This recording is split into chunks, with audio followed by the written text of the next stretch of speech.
warna pink merah nih. Kita udah di bulan, oh ya biru juga. Bulan Februari itu bulan kasih ya. Dari awal bulan kita udah tahu ada hari kasih angpau buat yang udah waktunya, kasih suara, sama bulan kasih sayang. Amin. Tapi kita mau bersyukur kalau hari ini kita sama-sama mengenal, kita sama-sama tahu ada satu kasih yang mana dia merupakan sumber, yaitu Allah melalui keselamatan yang diberikan oleh Tuhan Yesus. Amin. Dan hari ini kita ada di tempat ini, kita mau sama-sama merayakan cinta kasih Tuhan yang berlaku untuk teman-teman dan juga saya. Mari sama-sama kita bersatu dalam doa. Bapak, kami berterima kasih Tuhan sekali lagi untuk kesempatan yang Tuhan berikan, anugerah yang Tuhan berikan. Kalau hari ini kami boleh ada di tempat ini Tuhan, berkumpul bersama teman-teman kami. Kami mau Tuhan memusatkan perhatian kami untuk Engkau. Hari ini fokus kami Tuhan, Kau yang ambil alih. Kami mau merayakan kebaikan Tuhan atas kehidupan kami, penyertaan-Mu yang tak pernah habis dan selalu baru Tuhan. Engkau yang bertahta di atas pujian dan penyembahan kami.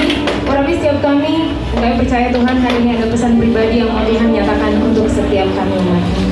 Dalam nama Tuhan Yesus yang siap untuk memuji dan meninggikan nama Tuhan, sama-sama kita katakan amin. Luar biasa sama-sama tepuk tangan. Kita memuji Tuhan yang amin.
mau terus belajar Tuhan, untuk dapat mengasihi seperti Engkau mengasihi.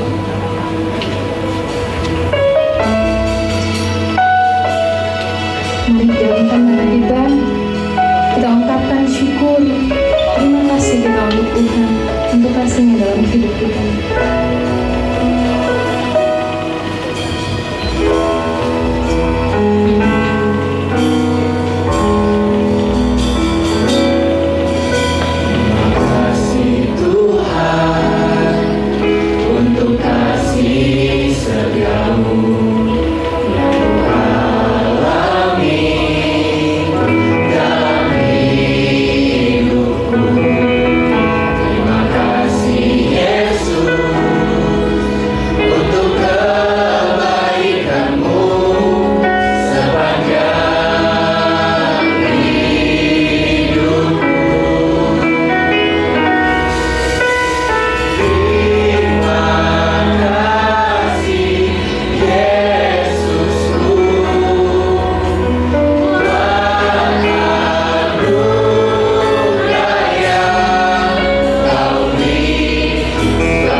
mencintai kami apa adanya Tuhan.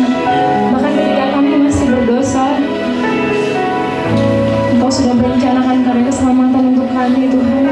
Kami mengucap syukur kalau kami boleh ambil bagian dalam karya keselamatan itu. Kalau kami dilayakkan Tuhan dari segala dosa kami. Ini ucapan syukur kami Tuhan. Biar ini menjadi doa setiap kami Tuhan. Pagi hari ini kami berdoa biar firman-Mu Tuhan berbicara dalam hati setiap kami. Melalui firman yang dibagikan, biar kami bisa bertumbuh semakin kuat Tuhan. Dan kami juga boleh belajar apa yang menjadi teladan-Mu Tuhan. Memberkati Tuhan yang akan menyampaikan pesan firman-Mu pada hari ini, Kak Alvin. Biar kiranya urapan yang baru yang daripada Tuhan boleh turun atasnya. Biar setiap kami di tempat ini Tuhan boleh pulang dengan berkemenangan dan kami mendapatkan pesan yang pribadi daripada-Mu. Jamah hati kami Roh Kudus, kami siap untuk menerima kebenaran firman-Mu. Terima kasih Tuhan, kami telah berdoa dan mengucap syukur. Mari sama-sama kita katakan amin. Silakan duduk teman-teman semuanya. Kasih. Semua orang mencarinya, bukan? Semuanya ingin dikasihi dan mengasihi, dicintai dan mencintai, disayangi dan menyayangi. Tapi sayang sekali, definisi kasih saat ini dirusak oleh budaya dunia, ternodai dengan kebejatan nafsu dan egoisme manusia yang telah jatuh dalam dosa. Kita tidak bisa belajar kasih dari apa yang ditawarkan dunia saat ini.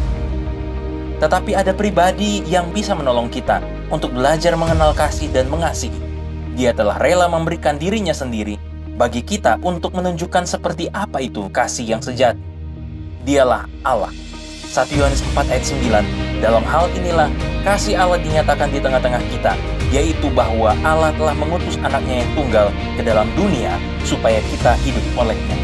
Kehadiran anak Allah, Yesus Kristus, ke dalam dunia menyediakan kasih terbesar yang berkuasa mengubah seluruh aspek kehidupan di bawah kolong langit ini. Kasih Allah memulihkan hubungan kita dengan Dia. Kasih Allah menyatukan dan menerima diri sendiri dan orang lain. Dan kasih Allah juga yang telah mendorong kita untuk bertanggung jawab dengan seluruh sumber daya yang Allah titipkan pada kita. Keluarga, sekolah, kampus, atau pekerjaan kita. Hewan, tumbuhan, seluruh makhluk hidup lainnya. Kota, desa, hutan, gunung, seluruh alam ini, segalanya kita responi dengan cara yang berbeda oleh karena kasih yang terbesar.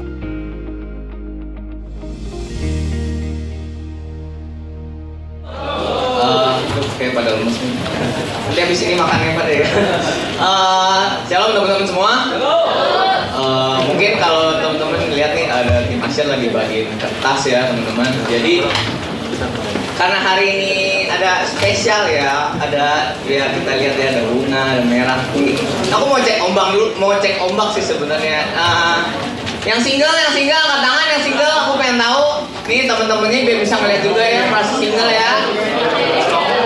Bukan gue dek, saya cuma pengen tahu ya. Ini bisa hanya sebagai tugas ketua ya, mau cari tahu aja, mau kepo sebenarnya saya nggak tahu. Jadi mau nyoblangin. Kalau jasa coblangin nanti ya di sebelah ini ya gitu. Ada saya Koal Kanjon. Udah ada itu. Jadi ini teman-teman kenapa dibagiin kertas? Jadi kita mau teman-teman ikut berpartisipasi nih. Nanti ada semacam giveaway gitu. Tapi harus ini teman-teman. Jadi ada kertas, nanti ada dikasih pulpen juga. Teman-teman tulis cerita cerita tentang kasih, pengalaman kasih, cinta ya boleh maksudnya. Aduh, sama Ayang iya, kalau misalnya ada pengalaman pahit yang mau nanti dibahas itu diceritakan supaya bisa ditolong maksudnya juga boleh gitu. Jadi nanti teman-teman tulis nama teman-teman, tulis ceritanya, mungkin ini cerita singkat daripada kan kertas juga kecil ya, nggak satu lembar TPS ya,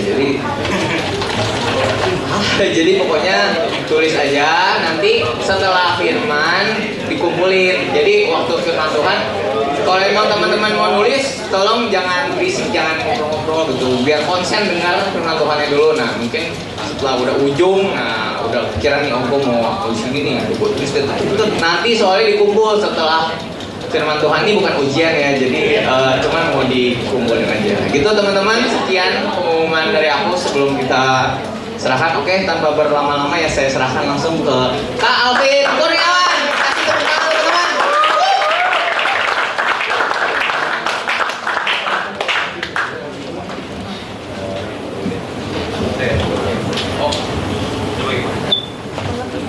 Selesai dulu aja, nggak apa-apa. Ceritanya panjang. Oh iya, baik banget ya. Iya. Saya khawatir kamu agak terlalu baik sama saya.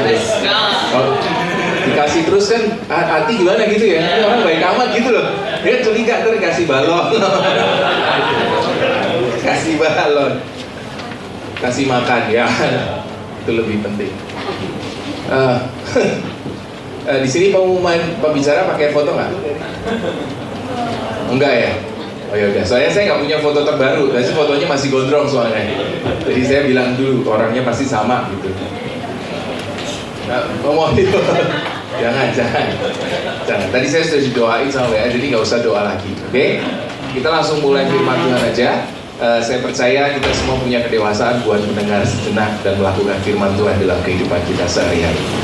Oke, temanya adalah express your love. Maksudnya adalah saya nggak bisa bahasa Inggris. Tolong dong ketua yang ngasih tema. Apanya nih? Bacain. Express your love itu artinya menyatakan cinta, menyatakan kasih, mengekspresikan kasih. Ya, makasih. Ya, sama-sama. Tes dulu. Oke, ini ayat bacaan kita hari ini. Kita baca bersama-sama 1, 2, 3. Siapa menahan kasih sayang terhadap sesamanya, melalaikan takut akan yang maha kuasa. Firman Tuhan dengan jelas bilang begini, siapa menahan kasih sayang terhadap sesamanya, berarti dia bukan orang yang takut Tuhan. Gampangnya gitu tuh bahasa sehari-harinya. Jadi orang yang takut Tuhan pasti mengasihi sesamanya. Di sini semua orang yang mengakui anak Tuhan, takut Tuhan. Amin. Berarti kita harus mengasihi sesamanya. Sebab orang yang tidak mengasihi sesamanya berarti bukan orang yang takut Tuhan. Gimana kita lihatnya? Bukan dari cara ibadahnya keren, gerejanya bagus, kayaknya berdoa. Percaya saya banyak orang doa, justru doain orang supaya celaka loh. Loh emang gak ada? Tuhan, aku pengen jadian sama dia, tapi dia udah punya pacar. Putus dong loh, mah doain putus. Oh iya kan? Ada doa yang bisa doain orang celaka. Coba dicek doanya deh. Kelihatannya bukan dari situ, tetapi orang yang mengasihi Tuhan pasti dia akan mengasihi sesamanya. Ini adalah, saya senang banget bagiin ayat ini karena ini adalah ayat yang saya tafsir pertama yang membuat saya jadi pendeta, yang membuat saya jadi hamba Tuhan. Karena waktu saya sekolah Alkitab di tahun 2009, masuk pertama kali, saya lihat orang-orang gereja pada debatnya keren pada waktu itu. Pada waktu itu musim debat. Bahasa roh salah, bahasa roh nggak boleh, bahasa roh boleh, gitu. Jadi pokoknya debatnya tuh nggak penting gitu loh.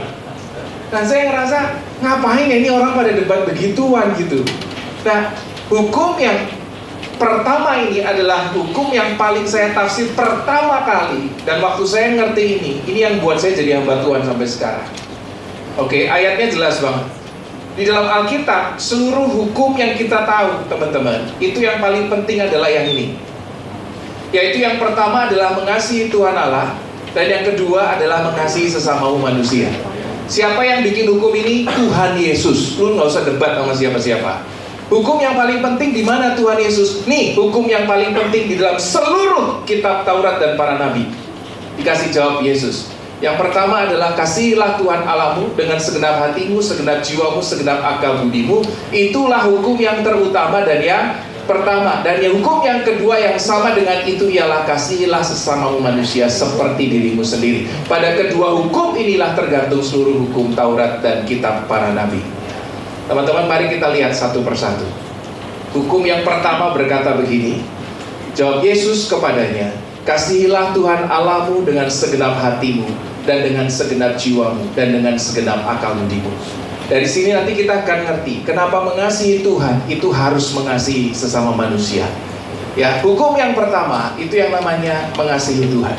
Saya tanya sama teman-teman di sini, sampai hari ini pendapat kita di dalam mengasihi Tuhan itu kira-kira seperti apa? Jangan ngomong mengasihi manusia dulu, itu hukum yang kedua. Hukum yang pertama nih, kamu harus mengasihi Tuhan dengan segenap hatimu, dengan segenap hidupmu. Kasihi Tuhan. Kira-kira ngapain? Kira-kira mengikuti perintah Tuhan, berarti ikut firman Tuhan. Apalagi melayani Tuhan, itu juga berarti sebenarnya ngikutin firman Tuhan karena semua ada di situ. Teman-teman, mengasihi Tuhan kalau dikumpulin secara sederhana itu kurang lebih kesimpulannya cuma dua. Orang hidup di dalam doa, hubungan pribadi sama Tuhan. Satu lagi, ikutin apa isi firman Tuhan. Itu aja, nggak ada yang lain. Mengasihi Tuhan itu paling pol, itu kita punya hubungan pribadi sama Tuhan. Doa lah gampangnya gitu, baca firman, renungan, penyembahan dan lain sebagainya. Yang kedua, ini baca firman, ditafsir, diajar, dipelajari lalu dilakukan. Ya, dan dua-dua hal ini harus jalan bebarengan. Nggak bisa cuma salah satu. Kalau orang cuma melakukan yang satu, misalnya mengasihi Tuhan, saya rajin Pak mengasihi Tuhan, doa terus setiap hari, doa sepanjang malam. Ya, gereja-gereja semacam kita gini nih, mirip-mirip ini kan gereja yang rajin berdoa nih ya. Ada acara doa ini, banyaklah acara doa. Lu cuma doa-doa, gak belajar firman, sesat loh. Ada pernah lihat gak di media sosial ini sekarang lagi ngetren gereja yang ini ada pendetanya nih satu ngomongnya pakai bahasa roh. Lalu pendeta yang di sini ditafsirkan. Pernah nonton nggak? Ini lagi ada nih. Aku pernah diundang loh ke gereja itu. Asli. Waktu ditanyain sama teman saya bilang gini, bro mau nggak khotbah di sini? Temanya apa? Nanti di gereja itu temanya itu dikasih di hari H. 5 menit sebelum khotbah, kamu naik dikasih tahu temanya. Asik nggak? Mau nggak? Ditawarin gitu. Wah ini mah. Lah terus nentuin tema gimana? Nanti ada yang bahasa roh. Astaga. Saya bilang, you dateng nggak ya gitu? Orang kalau orang kalau kecanduan berdoa nggak pelajari firman jadinya gitu. Kamu rajin berdoa, dikit-dikit nanti tabrakan apa? Jangan-jangan aku dikutuk Tuhan kali ya, kok bisa kecelakaan? Nggak selalu, man. Gitu, nggak selalu. Kamu harus berdoa, harus. Tapi kalau cuma berdoa, kita jadi kayak dukun-dukunan gitu loh. Ngeri kekristenan kita jadi kayak dukun begitu. Saya pernah KKR di luar Jawa. Lalu pas lagi penyembahan gini nih, gitarnya fals. Saya kan gemes nih kan, saya kan penyanyi juga. Jadi saya gemes, saya bikin, bro, kita fals suruh kasih tahu. Kode-kode nggak bener-benerin gitu. Lah ini ada pendeta di sini, tahu nggak sih? Ditengking dong, dalam nama Yesus, gitar fals setan. Ini gitar fals bro tinggal dituning aja, nggak usah setan-setan. Saya bilang, astaga, caranya gini ya buat gitar fals. Tuh orang kalau kecanduan berdoa tuh kayak gitu. Aneh kan? Tapi kalau orang kecanduan firman, tuh orang yang kerjaannya debat tiap hari di medsos, nggak pernah berdoa tuh orang. Saya yakin. Kerjaannya cuma debat. Firman Tuhan itu begini. Pada akhirnya saya punya beberapa teman kenalan saya. Itu justru ketika mereka sampai doktoral, mereka murtad, tinggalkan Tuhan. Karena mereka bilang gini, firman itu gak masuk akal loh bro. Saya kasih tahu ya teman-teman, firman gak akan pernah masuk akal bagi orang yang tidak pernah punya hubungan pribadi sama Tuhan. Firman hanya masuk akal kalau kau ngerti siapa penulisnya. Kalau kau kenal siapa penulisnya, kau baca firman, kau makin cinta dia. Tapi kalau kau nggak kenal penulisnya, itu kayak saya baca firman, baca surat cinta yang ditulis sama Kak John buat istrinya gitu kira-kira. Dari kamu belum sih kan? Sudah ya? Dia nulis buat istrinya, saya yang baca, kan geli-geli tuh ya. Saya bilang, ini kenapa ya? Ngomong, aku cinta kamu, jangan lupa cucian diberesin. Urusan apa Kak John sama saya? Ngerti ya maksudnya ya? Orang baca firman, nggak kenal penulisnya tuh kayak gitu. Makanya mengasihi Tuhan di situ tuh harus dua-dua. Kita harus berdoa juga, kita rajin berdoa, punya hubungan pribadi, baca firman juga. Nggak bisa salah satunya. Yang setuju katakan? Amin. Semua rajin berdoa? Amin. Semua rajin baca firman? Amin. Aminnya lebih kayak keyakinan ya. Saya pasti bisa. Belum aku. Amin lah, amin. Ya, gitu. Harus dua-duanya teman-teman. Gak bisa salah satu. Tapi toh kalau misalnya suatu saat saya penasaran begini, Tuhan kalau saya sudah melakukan dua-duanya, saya sekolah kitab loh Tuhan, saya tafsir firman rajin, saya berdoa juga, suatu saat apakah saya dibilang orang mengasihi Tuhan ya? Lalu yang dikatakan firman tadi benar, itu benar. Tuhan itu bukan ngajarin kita untuk berbuat kasih saja. Tuhan itu adalah kasih itu sendiri, kata firman. Jadi bagaimana caranya kita nih, Anda dan saya, berusaha mengasihi kasih itu sendiri? Kira-kira kita bisa nyenengin apa sih sama Tuhan waktu kita nyanyi dan baca firman? Kita mengasihi kasih itu sendiri, sumbernya Dia, bukan kita. Kita ini cuma sumber, makanya firman bilang begini, kau tidak akan pernah bisa mengasihi Allah yang tidak kelihatan kalau kau tidak bisa mengasihi sesamamu yang kelihatan. Dan itulah hukum yang kedua. Dan jawabannya begini, baca dengan baik hukum yang kedua, ayat 39 di sana ada. 1, 2, 3. Dan hukum yang kedua yang apa? Yang sama dengan itu ialah kasihilah sesamamu manusia seperti. Dan hukum yang kedua yang sama dengan hukum yang pertama tadi kita ngomong ini loh. Hukum yang kedua sama, kata siapa? Yesus. Nggak boleh cuman berdoa, baca firman, mengasihi Tuhan. Kita nggak akan pernah tahu loh, Tuhan itu disenangkan dengan doa kita atau penyanyian kita. Nggak pernah tahu, kita nggak dengar kok sampai hari ini. Tapi Yesus bilang begini, kalau kamu nggak bisa kasih itu orang yang kelihatan, kamu nggak bisa mengasihi Allah yang nggak kelihatan. Maka bilang begini, dan hukum yang kedua yang sama dengan hukum yang pertama ialah kasihilah sesamamu manusia. Makanya mengasihi manusia itu sama aja dengan mengasihi Tuhan. Kalau orang tidak mengasihi manusia, Tuhan di surga bilang begini, dari 1 Yohanes 4 ayat yang ke-8, ayat sebelum tadi, kalau kau tidak saling mengasihi, kau bukan anak Allah. Yang sama, yang setara itu artinya begini, apa yang Anda tahu soal obat sakit kepala? Mereknya? Nah, obat sakit kepalanya apa? Paracetamol ya kan? Bukan Panadolnya dong, bukan Bodrexnya dong, tetapi isinya paracetamol. Itu artinya gitu. Sama, setara tuh begini. Ada hukum yang satu. Kalau Anda belajar hukum ini setara. Artinya engkau melakukan yang ini atau yang ini sama aja. Karena boleh. Yang satu boleh dilakukan. Anda mau sakit kepala, pokoknya minum paracetamol. Mereknya apa aja bebas, nggak ada masalah. Itu artinya isinya sama atau setara. Dan firman Tuhan sendiri yang berkata, mengasihi Tuhan adalah mengasihi sesama. Siapa menahan kasih sayang terhadap sesamanya, maka dia melalaikan takut akan yang maha kuasa. Itu maksudnya. Jadi teman-teman renungkan hari ini, hidup kita di sini bukan cuma kayak mengasihi Tuhan, tetapi harus dibuktikan dengan engkau mengasihi sesama manusia.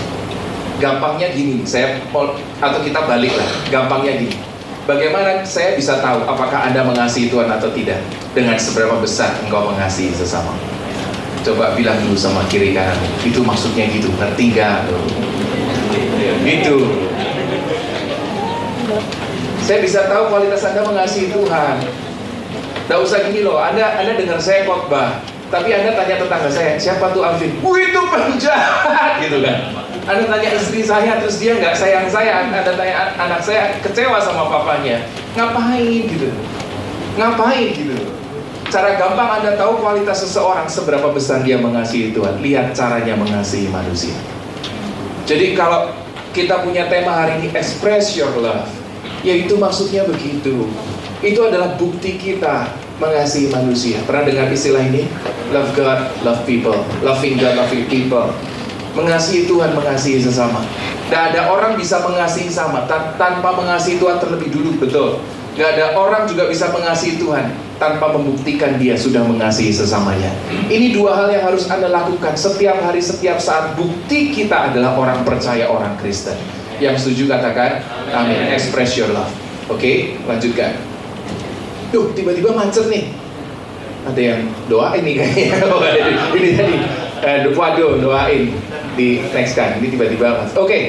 Ini ayat yang tadi, saudara-saudaraku yang kekasih, marilah kita saling mengasihi, sebab kasih itu berasal dari Allah. Dan setiap orang yang mengasihi lahir dari Allah dan mengenal Allah. Barang siapa tidak mengasihi, ia tidak mengenal Allah, sebab Allah adalah kasih. Asik banget ya. Kalau gitu, mari kita saling mengasihi. Express your love. Udah selesai apa belum ya? Belum ya, sedikit lagi. Oke, saya punya waktu 2 menit lagi. Itu adalah, disuruh lihat jam sendiri. Lihat jam sendiri gak? Oh ya, oke, siap. Sorry bro. Maaf ya, maaf ya. Ya, sorry. Oke. Sabar. Itu tadi adalah perenungan saya yang pertama. Dan ini adalah perenungan saya yang terakhir. Ya, tentang kasih. Karena ini Valentine. Temanya semua kasih. Saya renungkan, Tuhan bicara soal saya tentang kasih. Yang lain daripada saya yang pernah saya tahu sebelumnya. Ya, dan kali ini bicara soal jatuh cinta. Mengapa teman-teman? Karena gini. Ya, kalau Anda ini punya, Anda mencintai seseorang. Anda mencintai seseorang lah, Anda suka sama orang. Orang yang mencintai seseorang, itu mohon maaf ya, dia juga dalam waktu yang sama bisa mencintai orang yang lain. Bener apa bener nih ya? Ya, makanya kan ada lagunya tuh. Maafkanlah, karena aku cinta kau dan dia. Terus Anda senang lagunya gitu. Karena emang bisa dilakukan. Orang yang mencintai orang lain, suka dalam taraf cinta, ya, itu dia bisa mencintai orang yang lain dalam waktu yang bersamaan. Kurang ajar kan? Kurang ajar kan? Tapi coba cek, kalau orang lagi jatuh cinta sama seseorang, dia mau ditawarin untuk cinta yang lain, dia nggak akan pernah mau. Coba cek bener nggak kira-kira? Bahkan nih kalau orangnya nggak masuk akal nih, kenapa lu suka sama dia? Kenapa sih lu suka sama dia? Kerjaan juga nggak beres. Enggak, tetap cinta, ya nggak? Orang kalau jatuh cinta tuh begini. Tapi kalau orang cuma masuk dalam level cinta, dia bisa memberi. Tapi dia bisa memberi satu, bisa memberi yang lainnya. Tapi kalau kita masuk dalam level jatuh cinta, kita akan fokus hanya kepada apa yang kita kasih. Itu faktanya. Makanya ketika saya coba renungkan ini, saya doa, Tuhan kira-kira apa ya? Tuhan bilang masuk ke level yang namanya jatuh cinta. Ini adalah level yang menurut saya paling tertinggi di dalam hubungan cinta atau mengasihi. Saya nggak mau jelasin pakai Alkitab karena mungkin jadi akan lebih susah buat kita. Saya mau pakai ilmu yang lain, oke? Tapi sederhananya begini, saya nggak tulisin ayatnya. Suatu kali Tuhan menegur jemaat di Efesus. Jemaat di Efesus itu adalah jemaat yang baik. Dengan singkat saja, saya jelasin begini. Jemaat di Efesus kalau Anda baca di rumah, oke, kan tadi kan cinta firman semuanya baca firman. Hari ini baca Wahyu 2 ayat 1-7. Jemaat di Efesus itu adalah jemaat yang kerja keras. Mereka tekun imannya, sabar, rela menderita, konsisten, tidak kenal lelah di dalam melayani Tuhan. Saya tanya nih, sebagai pemimpin-pemimpin jemaat, kalau punya jemaat level begini seneng apa susah? Gitu. Konsisten, nggak perlu ditelepon, datang nggak usah, gitu. Dia akan datang sendiri. Nggak cuma gitu, dia rela menderita, mau susah buat gerejanya. Udah gitu sabar, nggak emosian. Dia nanti konflik, dia tetap sabar, nggak ada masalah. Udah gitu dia tekun imannya. Apa artinya tekun imannya di Efesus? Efesus itu menginjil sama orang di luar Kristen. Makanya dia tekun imannya karena ditolak. Nginjil ditolak, kayak kita ngajakin, yuk ke gereja yuk, tolak. Yuk, marah nggak? Dia datang lagi loh. Pak, saya mau ajak anaknya ke sini. Lah kan anak saya bukan Kristen. Enggak, marah nggak lo digituin terus. Dia tekun, tetap mau nginjilin orang-orang yang nggak percaya. Lalu kemudian yang pertama dia bekerja keras di dalam pelayanan. Kualitas jemaatnya, kualitas kayak begini. Bayangin ya, kualitas begini, tapi ayat ini keluar. Waktu penghakiman, ayat ini keluar. Namun demikian, aku mencela engkau. Jadi jemaatnya udah hebat di dalam pelayanan. Mereka bukannya nggak cinta loh. Cinta dong pasti, orang dia memberi pelayanan, dia sabar rela menderita kok, rajin kok. Tapi kenapa pada itu ayatnya keluar? Aku mencela engkau karena di atas semua pekerjaan yang kamu sudah lakukan, kamu meninggalkan kasihmu yang semula. Ini level cinta yang lebih lain lagi nih teman-teman. Kalau kita pelayanan doang itu biasa, mohon maaf ya, banyak orang pelayanan, tapi mohon maaf, sebenarnya mereka mencari sesuatu bagi dirinya sendiri. Itu adalah ciri khas cinta yang, cinta yang rendah itu kualitasnya gitu. Kamu suatu saat akan berhenti mencintai kalau dia nggak cinta balik sama kamu. Tetapi kalau kamu punya level jatuh cinta, mengasihi, kau akan ngerti bahwa sekalipun dia nggak cinta kamu, kamu akan tetap baik sama dia. Kamu akan tetap mengasihi dia. Itu lain antara cinta yang kita kenal kayak jatuh cinta monyet itu sama dengan jatuh cintanya yang dalam Alkitab. Ini maksudnya begini, kalau engkau punya kasih, levelnya adalah jatuh cinta, itu yang terbaik. Jadi pertanyaannya begini, apa itu the first love yang dimaksud dalam Alkitab? Ini ada ilmu konseling, ya ini bukan ilmu teologis, ini ilmu konseling. Kalau Anda yang pengen belajar jadi dokter cinta atau apa, ya kan ahli itu menyenangkan, nanti lihat di Google aja, bener nggak omongan saya, oke? Di dalam urusan percintaan itu selalu ada yang namanya love cycle, selalu, oke? Yang pertama itu orang akan memasuki fase namanya first love. Itulah masa jatuh cinta. Ini adalah masa-masa jatuh cinta di mana kata orang dulu tai kucing rasa coklat. Ya, yang tahu ya berarti seumuran kita, ya. Karena ada lagunya. Orang jatuh cinta itu tai kucing rasa coklat. Dia nggak rasa pahit aja. Pokoknya semuanya kayak indah milik berdua gitu. Yang lainnya bola, alien. Lainnya ngontrak. Ya gitu. Itu namanya first love. Setiap orang itu pasti akan mengalami first love. Di dalam hubungan cinta itulah yang namanya monkey love. Oke, di dalam kita tahu sebagai jatuh cinta. Tapi fakta membuktikan, oke, ini yang sudah tua nih ya. Fakta membuktikan kamu tidak akan pernah menikah dengan your first love. Yang sudah menikah ngerti, tahu maksudnya kata-kata saya. Yang pertama kamu cintai kayak orang lihat dia tuh kayak wow, aku cinta mati, itu biasanya tidak jadi. Itu faktanya, oke. Tapi setiap orang pasti akan melalui masa first love ini. Nah, masa first love ini itu ada umurnya. Karena menurut ilmu pengetahuan, rasa jatuh cinta itu cuma kayak dorongan hormon. Ada 4 hormon cinta, nanti cek di Google, saya salah atau enggak. Ada namanya 4 hormon cinta. Dopamin, oksitosin, serotonin, satu lagi apa itu ya? Endorfin. Ya, iya benar, endorfin, dopamin, oksitosin, serotonin. Itu ada 4 hormon cinta. Jadi ketika hormon itu masuk, nanti cek deh hormon cinta apa aja, nah nanti cek di Google, benar nggak? Jadi ketika orang jatuh cinta, itu rasanya itu sebenarnya kayak dibus, kayak pakai drugs gitu. Hormonnya tuh naik. Makanya kalau nanti suatu saat kita sudah dewasa, kita akan ngerti kenapa jatuh cinta itu diistilahkan sama orang mabok cinta. Karena kejadiannya sama. Waktu engkau minum alkohol, itu dopamin tiba-tiba meningkat. Bang, gitu. Hormon bahagia ini meningkat. Jadi kayak orang happy aja. Kamu pernah lihat orang mabok? Kan dia kan kayaknya happy aja kan. Gitu. Nanti besok-besok pagi dia bangun tinggal begonya doang. Cinta-cintanya udah nggak ada. Tapi itulah namanya orang mabok cinta. Cuma mabok alkohol pendek waktunya. Kamu malam mabok seneng, paginya udah rusak. Nah, hormon jatuh cinta ini bisa bertahan sampai 4 tahun. Itu menurut penelitian. Jadi engkau hanya bisa merasakan jatuh cinta sama orang yang sama. Mohon maaf ya, supaya kita sama-sama ngerti sejak masih muda, kau bijaksana dalam memilih pasangan. Engkau hanya bisa jatuh cinta sama orang yang sama, itu umurnya 4 tahun. Kamu sudah lewat 4 tahun, nanti deg-deganmu hilang. Dulu waktu kamu jatuh cinta, ini si Koko baru lewat pintu, lu udah tahu baunya dia. Asli bisa deg-degan gini, deg-deg nih cowok gue datang, deg-deg gitu. Nanti kamu keinget terus sama dia, mau ngapa keinget sama dia, itu hormon semuanya. Dia akan melorot terus sampai suatu saat itu hilang. Kalau engkau waktu digandeng nyebrang jalan kamu deg-degan, 4 tahun kemudian nyebrang jalan digandeng, gak ada ngaruhnya apa-apa. Bayangin kalau udah nikah. Bener gak kira-kira?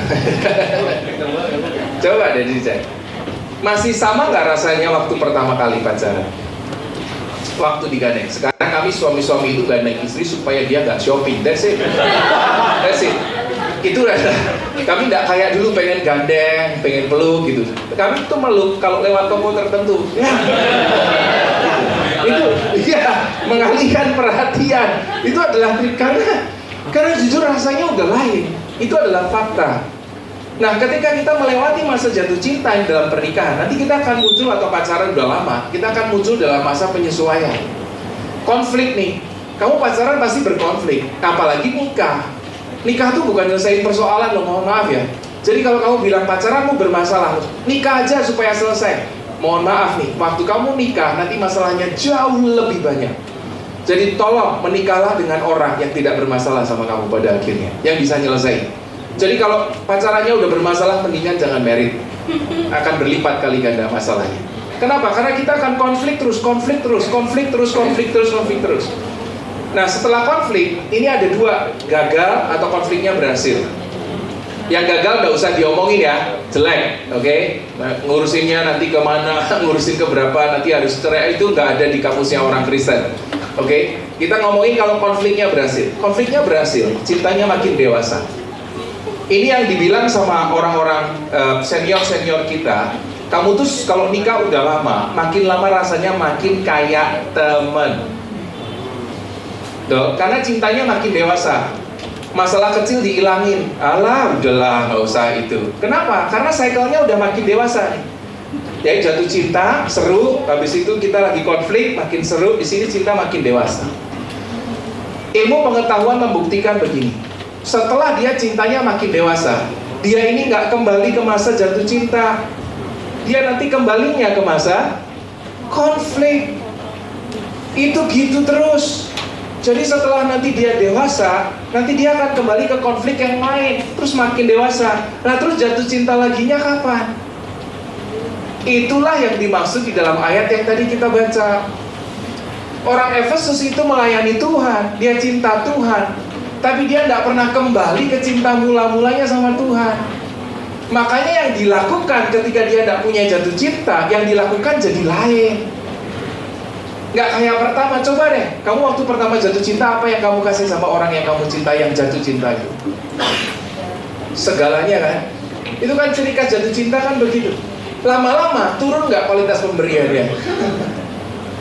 Kemana jatuh cintanya? Jatuh cinta itu benar-benar harus diusahakan teman-teman, dan harus diperjuangkan dengan setengah mati. Karena kita tidak akan pernah kembali kepada ciri khas jatuh cinta, ini susah. Makanya itu yang dikomplain sama Tuhan. Aku mencela engkau, kamu baik, pelayananmu bagus, pemberianmu bagus, tapi aku mencela engkau karena kamu sudah kehilangan jatuh cinta. Faktanya tadi yang pertama, kenapa sih yang hilang? Orang yang jatuh cinta itu berani memberi apa saja yang bagi orang yang dikasihinya. Betul ya? Ini saya kasih contoh aja yang gampang. Saya dulu waktu pertama di Jakarta, saya ngekosnya di Tanjung Duren. Anda tahu wilayah itu? Tahu. Pacar saya itu rumahnya di Cengkareng, di Taman Palem. Di Citra Garden, ya. Di sini enggak ya dengan apa yang saya omongin? Ngerti ya? Cengkareng itu wilayah barat, Tanjung Duren di Taman Anggrek. Mall favorit kami itu Taman Anggrek. Jadi kalau saya pacaran, saya dari Tanjung Duren, saya jemput dulu dia di Cengkareng sana, lalu pacarannya ke Taman Anggrek, nonton apa-apaan. Nanti pulang, saya anterin dia dulu di Cengkareng, lalu kemudian saya balik ke Tanjung Duren. Bego nggak tuh?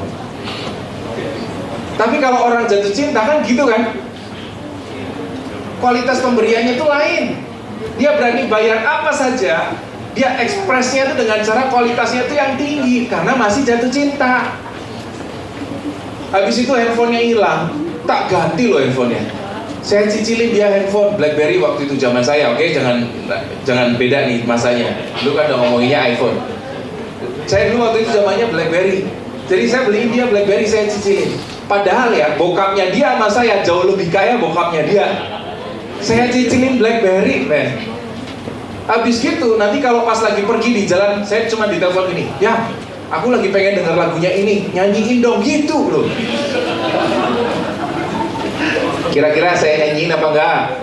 Nyanyiin, namanya lagi jatuh cinta, kualitas pemberiannya lain. Jadi setelah semua itu saya lakukan, kepikiran saya cuma gini loh, untung ya Tuhan jadi, gitu asli. Karena kalau nggak jadi tekor gua asli. Dan bodoh banget gitu loh kayaknya. Untungnya jadi istri saya gitu. Jadi orang yang jatuh cinta, ciri khasnya tuh pemberiannya tuh kualitasnya yang terbaik. Dia mampu beri bahkan yang di luar sebenarnya kemampuanmu itu. Suatu saat pemberianmu ini akan turun. Makanya Tuhan tadi bilang back to your first love. Kasih kualitas yang begitu. Dan orang yang begini ini gak pengen apa? Yang kedua, orang yang jatuh cinta itu dia akan melindungi dalam arti yang bagus. Dia gak akan pernah melukai orang yang dia cintai. Jadi mohon maaf nih ya, kalau ada yang cinta tapi ngomongnya gini, kan kamu cinta aku dong, kasih sesuatu dong buat aku. Jangan, itu gak cinta. Kasih jatuh cinta itu justru dia pengen protect apa yang dia cintai. Dia gak pengen yang dikasih ininya terluka, salah, jalannya sesat. Nah, dia akan jaga dengan baik. Demikian juga sebaliknya. Jadi kamu mesti ngerti ini, jatuh cinta quality-nya adalah kamu pengen protect. Itu orang jatuh cinta. Tapi kalau cuma cinta, mintanya bisa banyak. Bahkan dia bisa mencintai orang lain. So back to your first love. Dia akan protect. Kalau kita lihat di sini, Salomo, 2 orang ibu, dia bahkan rela kehilangan anaknya daripada anaknya mati. Kurang lebih begitu. Yang terakhir, saya selesai di sini. Ciri khas dari jatuh cinta itu adalah komitmen. Sebuah penelitian menunjukkan begini. Orang yang berani berkomitmen itu bukan orang yang sudah nikah lama. Itu salah. Orang yang nikah lama itu berusaha untuk berkomitmen karena udah gak ada pilihan lain. Gak boleh cerai, gak boleh apa dong. Maka dia mengusahakan dan itu berhasil. It's good, itu gak salah. Tapi orang yang ngomongin komitmen pertama kali itu orang yang jatuh cinta. Masih ingat gak ketika kamu cinta sama orang, lalu papamu bilang gini, jangan nikahin dia, jangan pacaran sama dia. Apa yang kamu bilang?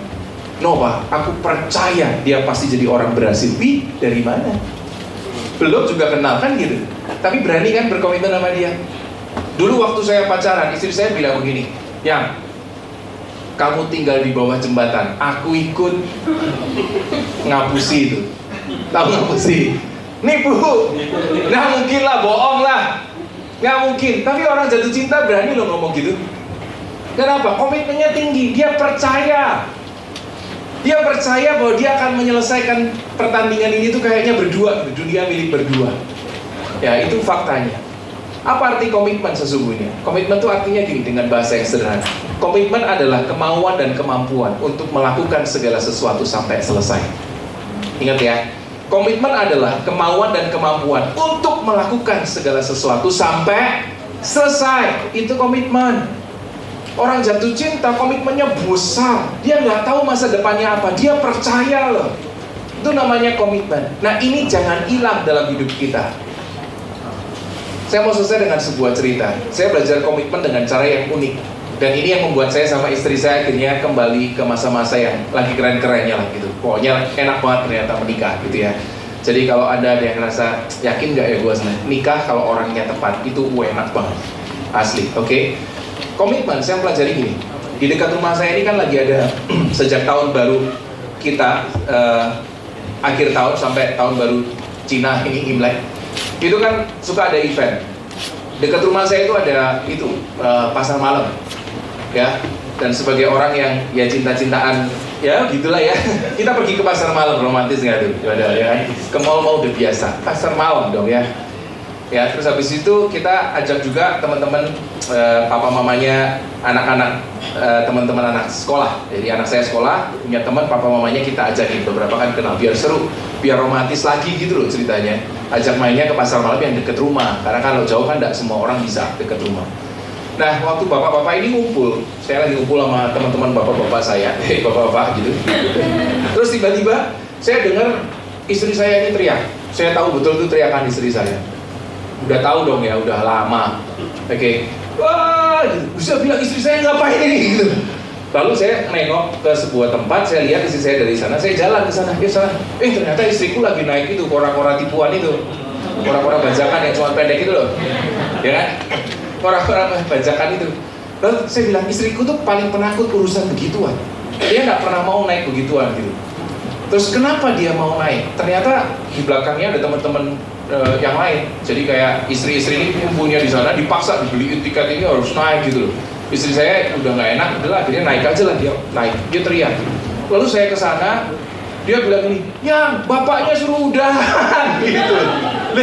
Lah, Anda tahu dong naik begitu itu kan ada waktunya kan, 5 menit gitu loh misalnya, 5 atau 10 menit, kayaknya 5-10 menit lah. Dia bilang, ya bapaknya suruh udahan. Saya bilang, ya gimana cara, itu kan mesinnya kan udah jalan, masa mau masukin kaki ya, mesinnya berhenti, suamimu pincang kan percuma. Ya udahlah sabar aja, bentar juga berhenti. Lagian ngapain lu juga naik, diajak teman-teman. Ayo udahlah, selesai, bentar lagi selesai. Lalu saya pikir, kok nggak selesai ya, mesinnya dia udah teriak-teriak. Lalu dia mau nangis. Ya aku mau nangis, tolong dong suruh selesai, aku udah takut banget. Mulai kasihan dong sebagai dia. Lalu kemudian dia peluk ke temennya. Ternyata ini istri teman saya ini lebih penakut, dia nangisnya lebih kencang daripada istri saya. Jadi bukan solusi, saya lihat dia, waduh ini repot nih. Dia peluk, malah nangis temennya. Saya bilang istrimu ternyata lebih penakut. Iya, ya udahlah repot nih. Ya aku mau nangis sih, udah tolong suruh berhentilah. Bentar lagi selesai beneran. Enggak selesai dong. Saya nggak ngerti kenapa. Kan yang naik banyak ya, kalau berhenti kan yang lain seneng gitu. Masa cuma buat istri saya doang. Wah, nggak lama kemudian dia bilang, ya aku mau muntah nih, udah saya nggak kuat. Muntah, tolong berhenti. Udah paling sebentar lagi saya teriakin bapaknya, Pak, woy, udah mau selesai belum?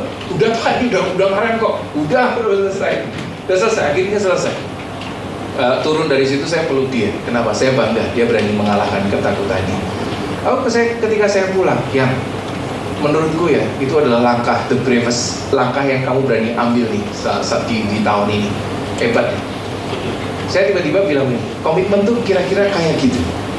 Ya, kamu mau pacaran, suatu saat pacaranmu bermasalah, lu mau minta tolong teriak-teriak, please kalau udah komitmen sampai selesai. Jangan pacaran main-main. Apalagi ya, kalau udah nikah nih, ada cincin di tangan dan diberkati Tuhan. Oke? Kamu mau gini loh, kalau udah naik nih, istriku naik nih ya, dia mau nangis beneran, tetap harus sampai selesai. Bahkan mohon maaf ya, istriku udah mau muntah-muntah di situ, sampai selesai kok, nggak bisa. Itu komitmen sederhana. Dan saya waktu mau tidur saya bilang gini, yang mohon maaf ya, kalau setiap kamu bangun kamu lihat aku sampai mau muntah, tolong ya, sampai selesai ya. Sebentar lagi selesai kok kita. Saya udah tua, dia usianya udah dewasa juga. Jadi bilang sampai selesai. Kamu mau muntah-muntah, lihat pasanganmu. Kalau udah komitmen, kemampuan dan kemauan untuk melakukan sampai selesai. Mana? Sekarang ada nggak orang begitu? Kalau kamu nggak punya level cinta yang begitu, ekspresimu tentang cinta cuma demi keuntunganmu pribadi. Percaya saya. Kamu minta balik. Kalau kamu nggak dikasih, kamu sakit hati. Kalau kamu nggak dapat balik, kamu marah. Dan akhirnya konfliknya banyak. Kamu harus punya level cinta sampai kamu jatuh cinta sepanjang mungkin kalau bisa. Pertahankan selama mungkin. Maka hidupmu akan indah. Kasihmu akan luar biasa. Amin. Renungkan firman, kita berdoa. Tuhan Yesus, terima kasih. Kami belajar soal cinta, soal mengasihi. Ajar setiap kami sejak masih muda punya cinta, level cinta yang tulusnya begini. Sama seperti Tuhan mengasihi kami. Tuhan sudah mengasihi kami sejak kami masih bobrok, sejak kami masih jahat, sejak kami masih jatuh dalam dosa, sejak kami seharusnya binasa. Tuhan sudah mengasihi terlebih dahulu. Ajarkan setiap kami Tuhan untuk punya level kasih yang begitu besar, yang mau berkorban, yang bukan untuk melukai apa yang kami kasihi, tetapi justru untuk memproteksi supaya semua yang kami kasih itu bertumbuh, berkembang, bahagia. Ajar setiap kami untuk punya level sampai jatuh cinta, yang komitmen. Kalau kami mau mengasihi, kami akan mengasihi sampai selesai, bukan main-main. Kasih yang begitu besar, ajarkan supaya kami punya, supaya gereja ini indah, supaya persekutuan kami indah, supaya keluarga kami indah, supaya rumah tangga kami indah, supaya pertemanan kami indah. Kami percaya kami butuh kasih yang sebesar itu. Terima kasih ya Tuhan. Ajar kami bukan hanya jadi pendengar, tapi pelaku firman. Supaya kami bukan cuma bisa mendengar, tapi bisa melakukan. Tolong kami yang lemah ini, yang kadang masih jatuh dalam dosa, yang sering salah. Tolong kami supaya kami bisa melakukan hal ini. Karena kami tahu pada akhirnya orang yang mengasihi Tuhan harus mengasihi sesamanya. Hanya di dalam nama Yesus Kristus kami berdoa. Haleluya. Amin. Amin. Tuhan Yesus memberkati.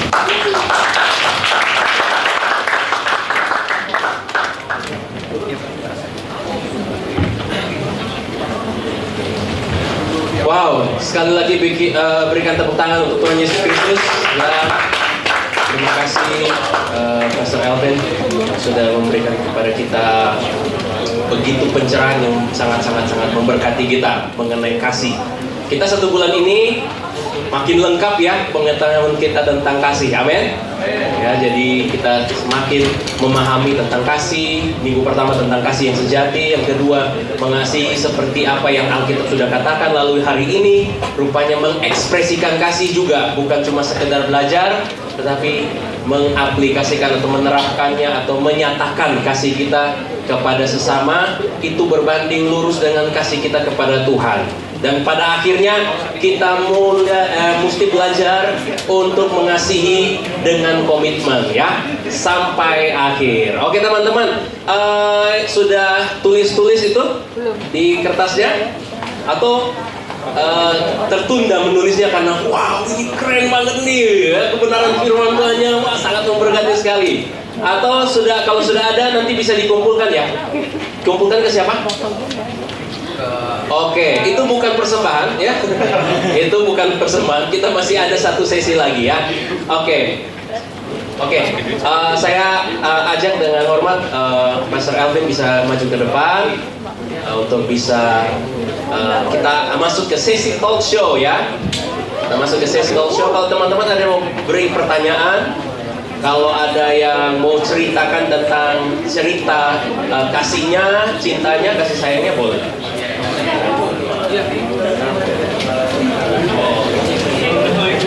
Oke. Jadi nanti itu akan dikumpul, sudah dikumpul? Mulai aja dikumpul biar kita menghemat waktu. Nanti dikumpul. Nanti dari yang dikumpul itu tidak semua kita akan bacakan. Kita mungkin hanya ambil 5 saja. Kalau ada di situ namanya yang dapat, ya, maka kita akan panggil ke depan. Mungkin kita bisa minta dia ceritain atau bagaimana sesuai dengan apa yang di kertas itu. Misalnya, dia mau cerita tentang kasihnya, perjalanan cintanya, boleh gitu ya. Dan juga teman-teman kalau ada yang mau bertanya juga tetap nanti bisa ada dikasih sesi untuk katakan gitu ya, supaya bisa bertanya ya. Oke. Baik, sambil kita menunggu ini, wah ini mantap nih ya, bulan penuh dengan kasih sayang. Tetapi kita belajar lebih lagi tentang kasih yang sesungguhnya, kasih yang sebenarnya. Karena benar ya Pak Suralkin, kita kalau di zaman sekarang itu kasih tuh seringkali ada yang mungkin ada mic satu lagi ya. Mungkin kasih itu banyak yang fake ya Mas Rafi ya. Banyak yang menipu. Seperti tadi dikatakan, benar juga kalau kita lebih banyak kalau kasih itu untuk keuntungan pribadi daripada keuntungan bersama atau keuntungan yang mengutamakan orang lain. Nah, seperti itu. Jadi ini menjadi sebuah keresahan bagi anak-anak muda, apalagi kalau zaman-zaman sekarang berkomitmen itu kurang sesuatu yang cukup langka gitu ya. Apalagi kalau ya udah kalau dia ini ya udah aku akan mundur aja atau aku akan putusin aja. Kayak gampang kali kayak gitu ya. Itu kalau menurut Pastor Alvin, kira-kira apa yang membuat ini, kita mulai aja dulu dengan ini ya sambil kita menunggu. Menurut Pastor Alvin apa yang membuat seperti itu? Silakan Pastor Alvin. Apa ya? Mungkin kalau orang sekarang itu, kalau yang dibilang zaman sekarang itu, masuk beberapa anak didik kami lah, mereka itu nganggap cinta itu kayak investasi. Jadi kayak kalau gua seneng sama dia tuh langsung proyeksi gitu loh. Nanti ke depannya kenapa gua sama dia, karena dia begini, kan gua gini, cocok nih, nanti kita bisa berhasil. Nanti bisa gini kalau punya anak, ntar gitu. Jadi kayak udah bayangin bahwa it will works. Dengan catatan kita akan mendapat sesuatu bayangan yang baik. Jadi kayak investasi itu otaknya sama gitu. Dan biasanya kalau udah begitu, nanti mereka akan menemukan kekecewaan selalu. Selalu, bukan hampir, tapi pasti selalu kecewa. Ya, pada akhirnya karena pikiran-pikiran itu sudah tertanam di generasi yang baru, Orang sekarang ini mulai takut yang namanya dengan komitmen. Karena dia pengennya ngecek dulu, gua harus berhasil sama orang, hidupnya beneran enak nih, orang tuanya beneran kaya nih misalnya gitu, hidupnya bakal enak nih, rumahnya bakalan bagus gitu. Jadi ketika dia kecewa, ya pada akhirnya dia dari awal udah nggak berani berkomitmen duluan. Jadi kayaknya kalau misalnya suatu saat gua tinggalin dulu kan nggak apa-apa, karena nggak ada komitmennya. Nah itu yang agak serem sih, makanya sekarang sangat lazim nemuin orang satu tapi masing-masing sebenarnya punya pacar lain di belakang itu gitu. Cadangan lah, cadangan gitu. Ada stok gitu ya. Ada stok. Ya, tapi itu emang pergumulan ya di zaman sekarang ini ya. Oke, makasih Pastor Alvin. Oh, kita akan lanjut aja ya, langsung Kak John akan ambil secara acak. Kak John tidak sengaja untuk. Tidak sengaja. Ya. Oke. Ini tidak tahu. Kasih lagu sedih dulu dong. Saya mau yang lain ya juga. Kasih lagu sedih lah. Oke. Ini nggak ada namanya ya. Oke, nggak apa-apa lah ya. Kasih itu lucu. Kasih itu lucu. Lucu ya. Aku beruntung pernah merasakan kasih. Iya. Benar, dia tulisnya Iya. Iya. Kasih itu spesial. Ya. Dan love is acceptance, ya, penerimaan akan kekurangan pengalaman. Saya kasih itu melelahkan karena kasih itu pasti dua sisi, harus saling mengerti. Oh, ini siapa yang nulis? Nggak ada yang kasih nama ini ya. Ya, oke. Siapa yang nulis ini bisa angkat tangan? Kalau mau ngaku. Kasih itu rupanya melelahkan karena ada dua Kasih itu sisi. sabar, murah hati. Ya. Kasih itu saling mengerti. Ada yang mau angkat tangan? Siapa yang nulis? Gak mau ngaku. Ada giveaway loh. Bener loh. Ya. Hadiahnya adalah Rumah, ya. Rumah hamster. Ada? Ayo. Wih, oh ini kayaknya malu orangnya. Tapi ini bagaimana menurut Pastor Alvin ini? Kasih itu melelahkan karena harus saling mengerti. Ya, gini. Orang tadi kan waktu saya kasih orang kalau punya level jatuh cinta, dia akan masuk level tuh berkorban. Dan itu memang melelahkan. Iya. Iya dong, pasti orang yang cinta sama kamu pasti mau repot lah buat kamu, gitulah bahasanya. Kalau ada orang ngomong cinta tapi nggak mau repot buat kamu, waduh, bohong, begitu aja. Karena emang capek. Iya. Dan itu sampai nikah loh ya, jadi hati-hati ya. Pastikan komitmen itu penting karena sampai nikah. Jadi sampai sekarang itu kita masih kadang-kadang kalau pas lagi ngantuk gitu ya istri, yang ambilin remote, padahal remote-nya lebih dekat ke dia loh daripada ke saya. Ya harap maklum ya. Tapi yang namanya kasih itu mau repot, jadi pasti melelahkan, Betul. Kayak tadi Kak John sempat ini loh ditepusik ya dengan tadi yang Pastor Alvin katakan, mau kemanapun dianterin, dijemput, gitu ya. Ini pengalaman yang asli ya, bahwa ini Kak Meli kan istrinya Kak John. Istrinya Kak John kadang bilang, "Pak, tolong dong beli terasi." Ke kios sebelah doang. Tapi, wah aku udah capek loh gini dan sebagainya. Tapi kalau remind lagi Pastor, iya ya kalau dulu minta apa aja, pasti kita lakukan. Ya itulah waktu pacar dinamika ya. Iya, itulah dinamika ya. Tapi karena ini adalah sebuah proses, tapi itu menegur saya juga. Oh, saya juga mesti belajar lagi. Bahwa kasih itu memang seperti yang minggu lalu kita belajar ya. Kasih agape itu adalah kasih yang memberi, kasih yang berkorban, kasih yang tulus gitu. Tapi memang nggak gampang ngomongnya, melakukannya butuh pertolongan Roh Kudus. Amin. Oke, ini ada satu lagi ya. Kita baca satu lagi. Dari Lucius. Oh, dikasih gambar ya. Yang mana itu yang mana? Yang ini.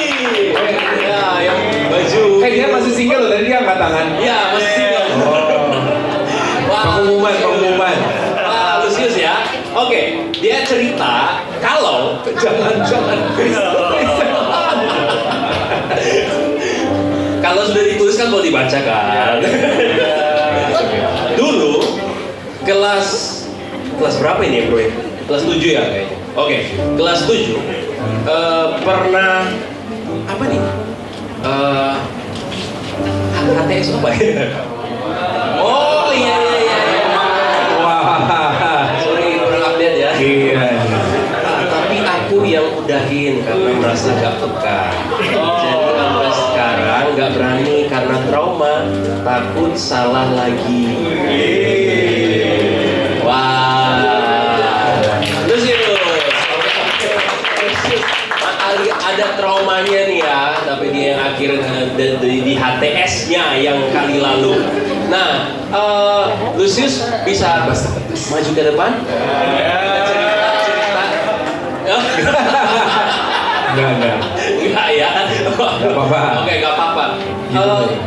Kira-kira Pastor gimana? Kita bukan ngomongin cuma Lucius doang, tapi banyak orang di antara kita juga banyak juga yang punya trauma-trauma, ya, yang berpikir bahwa yang namanya menjalin hubungan itu kan sesuatu yang serius, sesuatu yang bukan main-main, dan mungkin rasa seperti itu juga sesuatu yang di satu sisi itu baik untuk melatih kedewasaan kita bahwa kalau kita mau komitmen, ya ayo lakukan, tetapi kalau tidak, ya mungkin kita mesti belajar dulu. Nah, bagaimana menurut Pastor Alvin? Kalau memiliki konteks masalah seperti ini, apa yang sebenarnya harus kita bekali diri atau apa yang harus kita benahi diri? Kira-kira sih. Saya nggak tahu teman-teman bakal setuju sama statement saya atau enggak yang kali ini, tapi saya sampaikan aja. Menurut saya ini yang terbaik. Saya orang yang setuju pacaran cuma 1 kali sampai nikah. Jadi kalau memang kamu belum mau menikahi orang itu, jangan pacaran. Itu saya. Jadi sebenarnya kamu bisa kenalan tanpa pacaran gitu. Jadi kamu bisa kenalan sama banyak orang juga dan nggak salah, supaya kamu ngerti. Karena sebagian besar di dalam pelayanan kami nih para konselor ya, ketika orang pada akhirnya menikah terus mereka konflik, mungkin masalahnya pada akhirnya itu cuma salah pilih pasangan gitu sebenarnya. Nah, dan mereka nggak punya kemampuan untuk menyelesaikan itu karena sudah menikah. Tapi sebenarnya kalau kita tarik balik, kenapa waktu pacaran nggak ketahuan ya? Loh, waktu pacaran ketahuan. Nah, waktu pacaran sudah tahu. Tapi kan udah pacaran. Jadi ya kita nikah aja. Loh, pacaran tuh bisa putus loh. Loh, kalau putus kan sakit hati. Oh, gampang sebenarnya. Kamu bisa kenalan tanpa status pacaran, nggak apa-apa loh. Jadi kita nggak saling menuntut, kenalan aja, kumpul sama banyak teman, kenalan satu dengan yang lain, satu kenal banyak cowok, banyak cewek, single, kenalan aja satu-satu. Nanti kalau dari semua itu kira-kira keluarganya udah cocok, pilihan politiknya, paslonnya sama supaya nggak berat. Oh iya dong, kebutuhan ekonomimu cukup dan lain sebagainya. Baru nanti kalau udah pasti dia mau nikahi, baru pacaran gitu. Jadi biasanya pacaran yang seperti itu nggak melukai. Jadi pacaran hanya kayak udah status bahwa saya akan menikahi dia, saya udah kenal semua keluarganya, dan biasanya kalau udah begitu tuh biasanya aman sih pacarannya. Jadi kalau saya lebih memilih bahwa teman-teman yang belum pacaran, pastikan kamu pacaran hanya orang yang akan kamu nikahi. Sebelum itu jangan pacaran, dan gak apa-apa loh.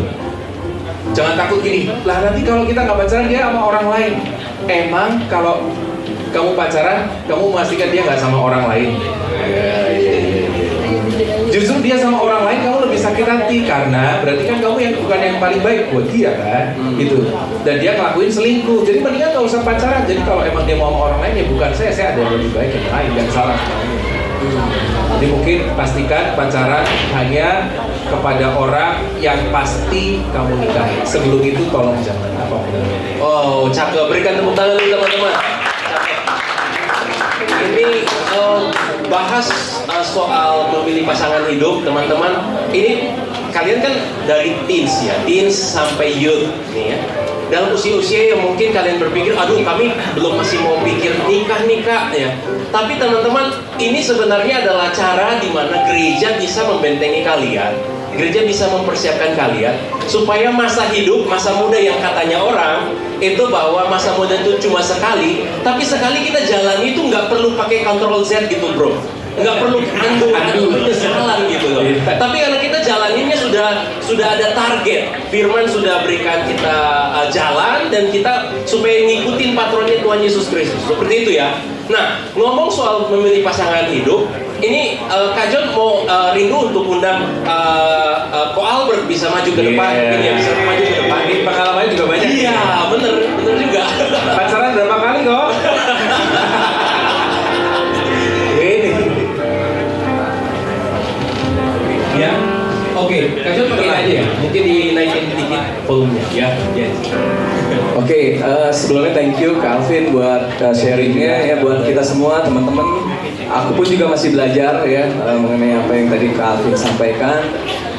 Cuman kalau dari versi aku, ya aku menikah dengan mantan pacar yang sekarang jadi istri. Ada kebetulan ada di sini nih, boleh berdiri dong. Gak kelihatan mukanya. Oh iya. Ya, tahun ini hampir 21 tahun.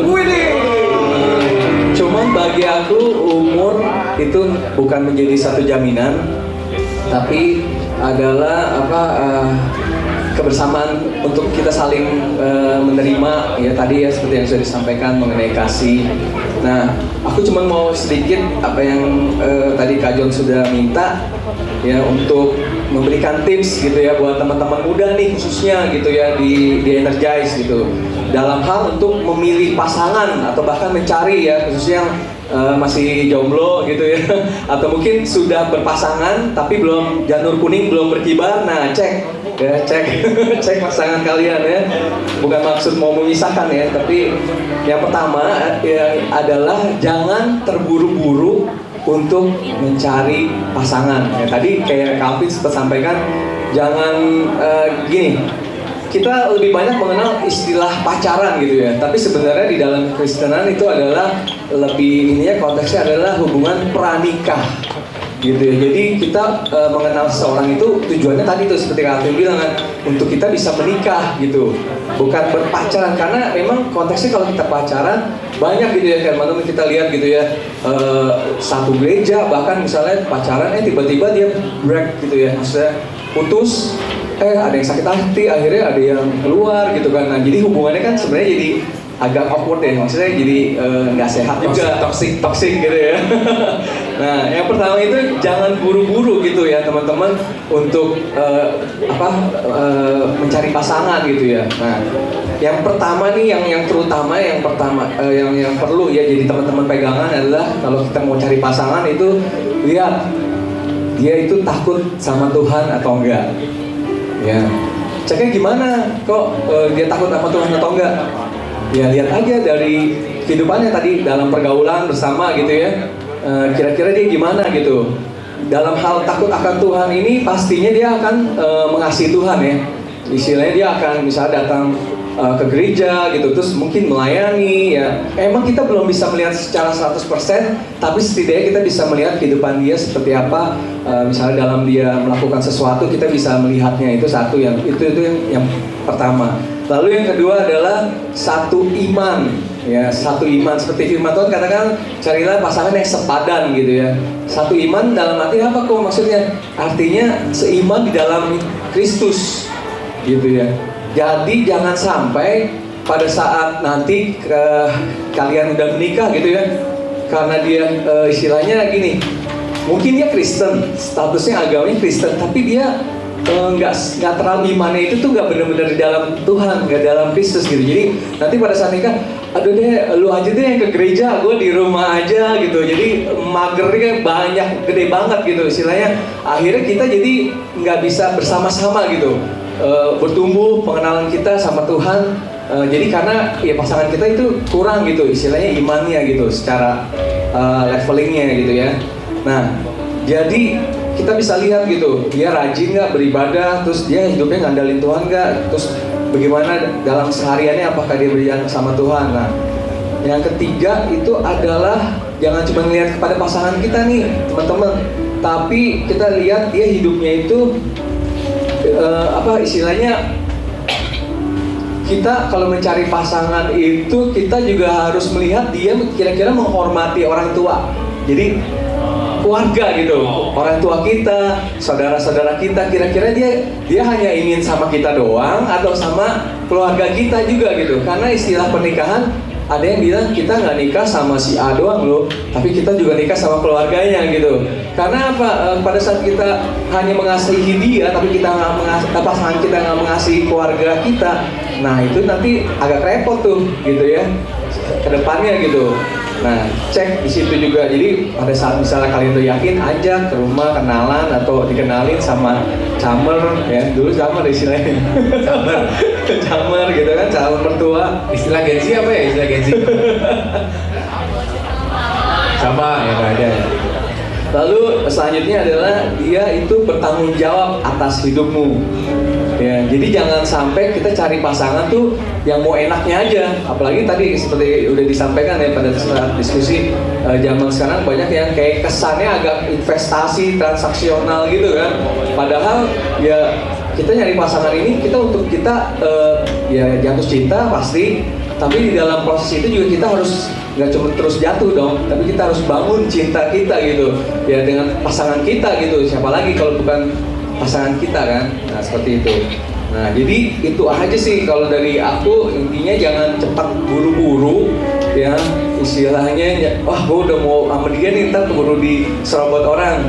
Cek dulu teman-teman ya, tadi satu iman gak, terus juga yang paling penting takut sama Tuhan. Jadi pada saat kita menikah ya apa ya istilahnya, yang namanya pernikahan itu nggak sesuatu yang berjalan indah senantiasa. Pasti ada badainya ya, setiap musimnya yang kita lalui pasti adalah konflik kayak tadi disebutkan kan. Tapi dengan kita punya dasar yang kuat ya di dalam Tuhan Yesus pastinya ya itu kita akan bisa bersama-sama melewati gitu. Karena apa? Karena yang jadi kepala itu bukan kita gitu, tapi ya Tuhan Yesus Kristus gitu. Dan itu yang menjadi hubungan pernikahan kita tuh, kita bisa terus berjalan melewati segala badai kehidupan yang ada, baik itu secara finansial, baik secara family ya, dari orang-orang sekitar kita nih pasti kan ada yang ya pokoknya hal-hal yang nggak menyerang kehidupan kita di dalam pernikahan pasti ada gitu. Tapi kalau kita mendasarkan firman Tuhan pada firman Tuhan ya, kita ibarat mendirikan di atas batu karang gitu, bukan di atas pasir gitu Kak John. Semoga bisa membantu buat teman-teman ya. Oke, kita bacain satu dulu. Ini ada semacam puisi kayaknya nih, Mas. Puisi, hasil. Aku bacain. Kemarin aku menemukan layangan putus yang patah sayapnya. Punya sayap. Layangan punya sayap. Oke, nggak apa-apa lah ya. Kita bayangin aja ada layangan dan ada sayapnya yang patah. Lalu aku memperbaikinya. Namun setelah aku perbaiki, pemilik lamanya datang dan memintanya kembali.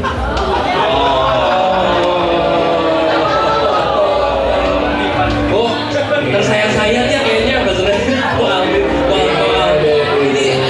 tersayang-sayang banget jadinya. Aduh, tuan lamanya datang minta kembali, bro, teman-teman semua. Aduh, bagi yang menulis ini ya, ini dituliskan namanya sih ya, Christine ya, semangat ya. semangat. Mana yang Christine, bisa angkat tangan? Mana Christine? Please. Chris APT. Oh, Christine. Sorry. Bukan Christine, Chris. Oke. Sorry. Chris APT. Oke. Chris, semangat Chris. Ya. Pantang mundur. Semoga ada layangan lain lagi ya. Iya. Semoga ada layangan lain lagi. Ya, layangan janggut. Oke, aku bacain lagi satu. Nanti mau minta pendapatnya Pastor Alvin lagi nih. Pernah jatuh cinta sih, tapi malah dapat komitmen isu. Jadi mungkin ceritanya ini siapa sih? NN, dia udah tulis NN, jadi nggak mau ngaku. Dan saya kalau nanya pasti akan habisin waktu doang. Oke. Nah, pernah jatuh cinta tapi malah dapat komitmen isu. Mungkin dia nggak mau lebih serius atau mau ke jenjang yang lebih serius lagi. Menurut Pastor Alvin bagaimana nih? Satu, saya mau pastikan dulu bahwa setiap orang yang ada jatuh cinta pertama bukan itu yang jadi. Itu adalah fakta. Jadi it's okay, itu benar sesuai. Karena biasanya orang yang pertama kali kamu jatuh cinta banget itu masih memang bukan itu jodohnya gitu. Itu cuma perasaan aja. Dan biasanya kalau orang nikah dalam kayak cinta pada pandangan pertama, terus tabrakan, dompetnya jatuh, ngambil pegangan tangan berdua, lihat-lihatan jatuh cinta, itu cuma ada di film. Itu bohong, percaya saya.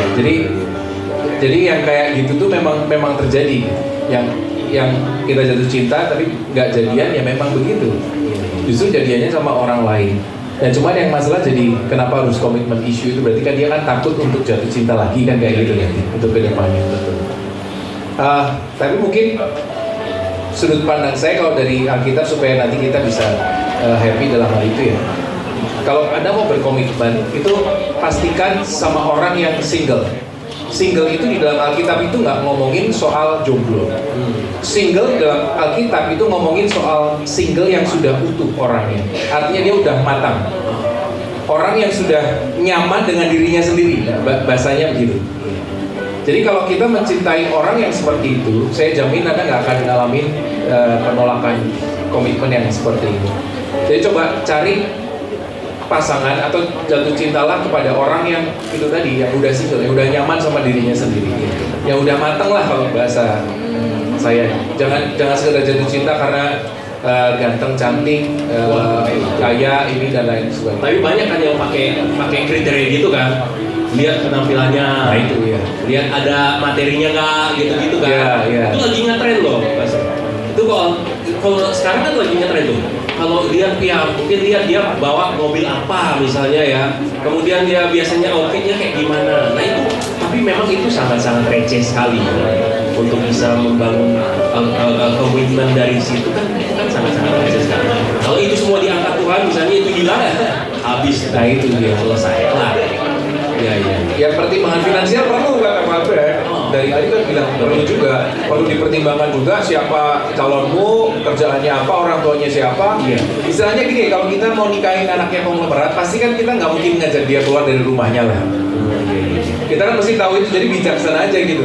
Kita orang hebat tapi nikahin anaknya konglomerat gitu. Atau misalnya atlet, ya udah pasti lu berhenti jadi atlet lah, nggak mungkin lah gitu. Iya. Pasti lu jadi kesana karena ada finansialnya yang kita lihat. Jadi bijaksana sampai sedetail itu, kalau menurut saya itu penting. Iya. Bahkan salah satu yang ini salah satu yang nggak pernah jarang dibayangin sama orang pacaran ya. Banyak pernikahan sekarang yang gagal bermasalah gara-gara caranya mendidik anak beda. Nggak pernah kebayang kan sampai ke situ. Kalau pacaran, tanyain nanti kalau misalnya udah pacaran, cara mendidik anak gimana? Kalau misalnya dia lagi ngambek, dia nggak paham, kita marahinnya gimana? Mau time out, ada yang mau diteriakin, ada yang didiemin, dipeluk, dia apa? Karena itu masalah loh. Nanti begitu kita didik anaknya beda, saya sama istri kadang-kadang, loh kok kamu gituin sih? Gitu. Loh kok kamu? Nah itu bisa jadi masalah. Oke, Nggak pernah kebayang. Thank you Pastor Raffi. Wow, luar biasa. Thank you. Aku mau tambahin satu lagi, ada satu pertanyaan lagi. Ini bicara soal ini banyak yang menanyakan ya, bahwa ini bukan cuma di sini aja aku dengar pertanyaannya, tapi jadi orang ini punya masalah, dia berasal dari latar belakang broken home, dari papa mamanya yang cerai. Kemudian mereka bertumbuh di dalam rumah tangga yang memang nggak utuh lagi, kasih sayang terbelah, kemudian juga tidak ada kasih lagi di dalam keluarga. Akhirnya itu berdampak kepada masa mudanya, yang mana dia jalani dengan cara hidup bebas. Pertanyaannya yang dia nyatakan adalah, apakah anak broken home masih punya jalan untuk kembali pulang kepada kasih yang semula? Menurut Pastor Alvin seperti itu. Ini juga banyak terjadi seperti ini. Banyak banget, bukan cuma banyak.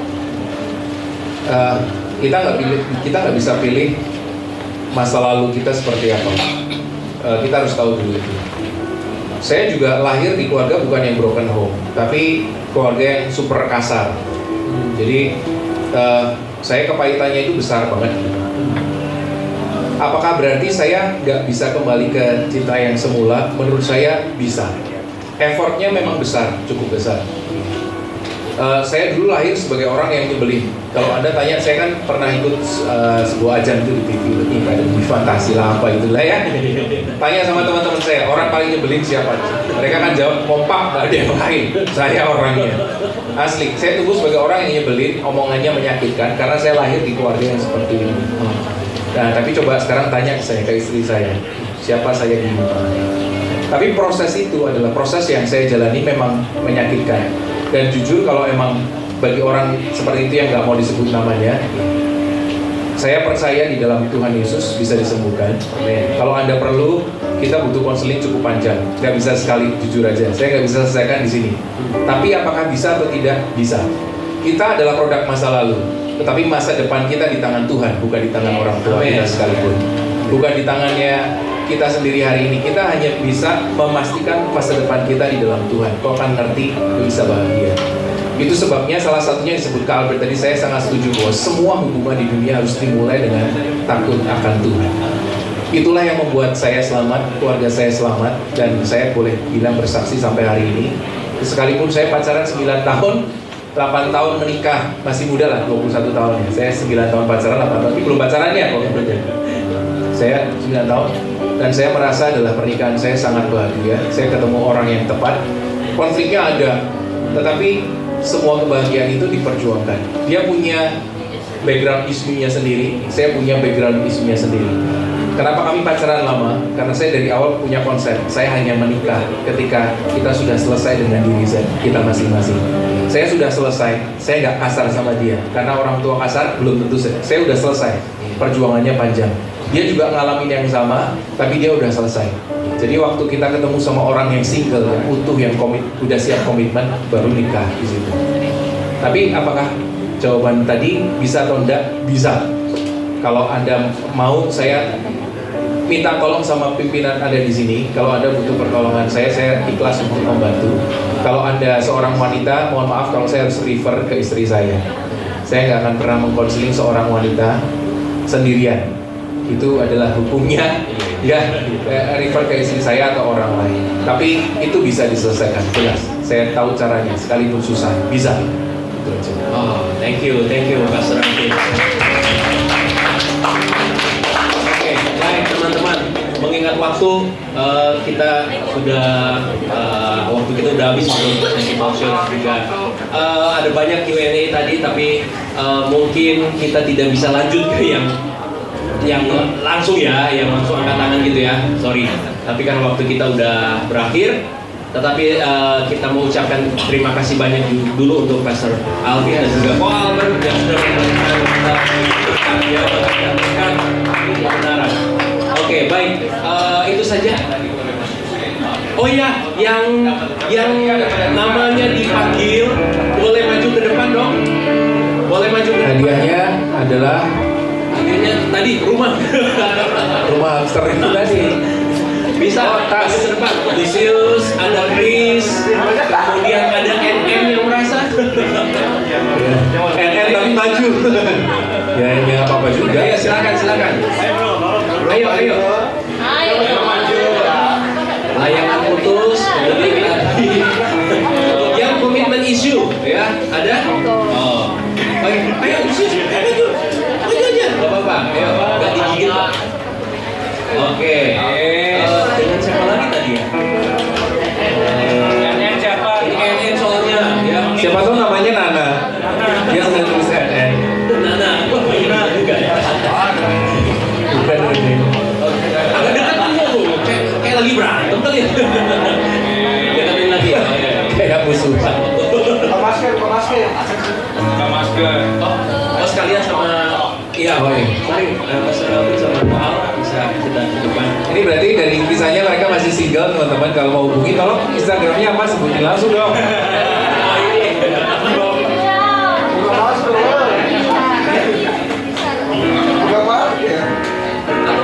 Itu naik ke atas.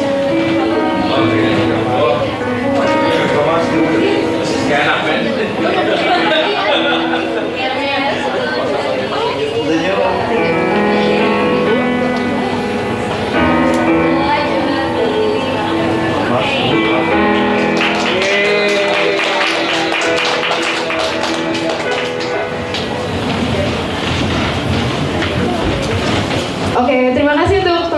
doanya, dan terima kasih untuk Pastor Alvin Kurniawan, juga kok Al yang udah kasih tips sama insight yang baru buat kita semua. Tepuk tangan sekali lagi yuk. Oke, terima kasih. Dan setelah ini kita akan lanjut pada persembahan. Teman-teman boleh mempersiapkan. Yang bertugas hari ini juga silakan untuk mempersiapkan diri.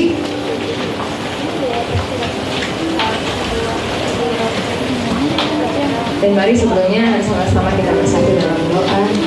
Bapak, kami berterima kasih Tuhan. Hari ini kami boleh tangkap pesan firman Tuhan untuk setiap kami. Biar kiranya kebenaran firman-Mu Tuhan juga dapat kami lakukan, kami praktekkan, kami perjuangkan Tuhan dengan pertolongan yang daripada-Mu.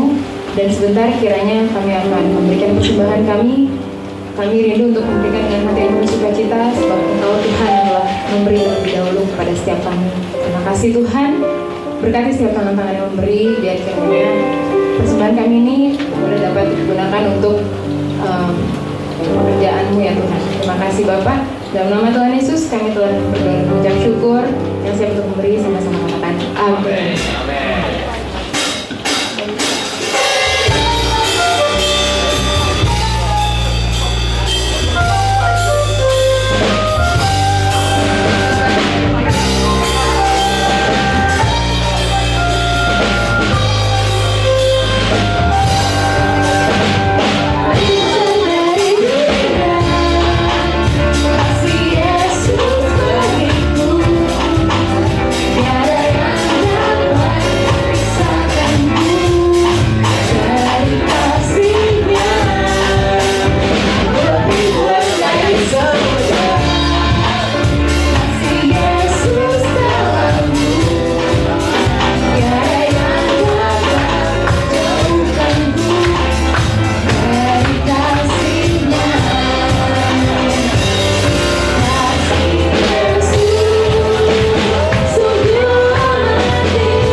sermon buat kita semua. sekaligus tadi ya berbincang-bincang sama Kak John. Thank you juga Kak John.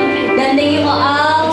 Kita dapat banyak pelajaran ya tentang kasih, tentang cinta buat Tuhan dan buat sesama kita juga. Jadi bisa dipraktekin ya teman-teman ke sesama kita. Nggak harus ke pacar atau ke ayang doang gitu ya, tapi bisa ke keluarga, bisa ke sahabat atau teman-teman gitu.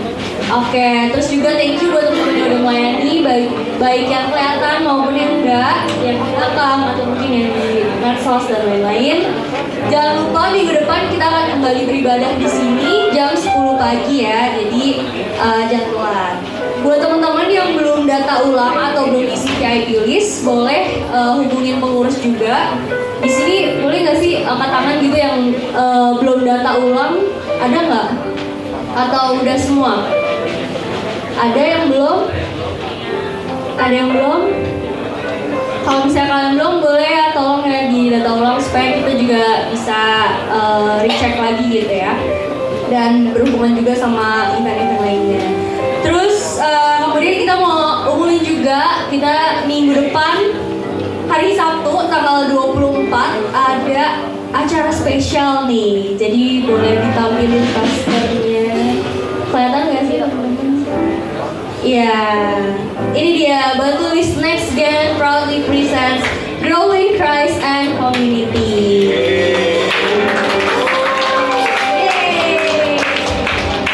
Oke, jadi acara ini nanti kita ngapain aja sih di acara ini? Udah jelas tuh ya di posternya. Kita bakal ada praise and worship, terus ada amazing race. Jadi nanti kita akan main-main bareng. Dan juga ada networking and fellowship. Nah ini kita harapin semua teman-teman Energize bisa hadir. Dan kita juga bakal ngundang teman-teman dari sekolah minggu kelas tunas remaja ya. Jadi nanti di sana kita bisa bonding nih sama mereka. Selama ini kan mungkin kita welcoming mereka tuh pas udah naik kelas aja. Nah sekarang kita mau melibatkan kalian juga buat bisa kenalan sama anak-anak sekolah minggu gitu yang nanti naik kelas dan juga mungkin tahun depan naik kelas gitu. Jadi kita nggak langsung kenalan di sini gitu, jadi bisa dari sekarang. Dan kita juga bakal ngundang teman-teman dari GSJ cabang, jadi nanti bakal rame banget. Kalian bisa kenal-kenalan juga. Nah berhubungan tuh ya mungkin di sini tadi masih ada yang single gitu ya.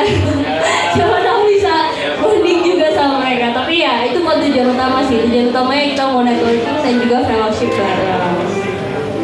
Ya jadi pasti nanti seru banget kalau bisa hadir ya guys. Tanggal 24 Februari 2024 Sabtu depan jam 10 sampai jam setengah 6 ya. Jam 5.30 nanti mulai re-regisnya dari 9.30. Nah kalau misalnya kalian mau ikutan, kalian bisa daftar di linknya itu bit.ly/nextgen.gicc. Dan ada kontak personnya juga di poster. Nanti posternya bakal di-share juga di Instagram dan di WhatsApp grup kita.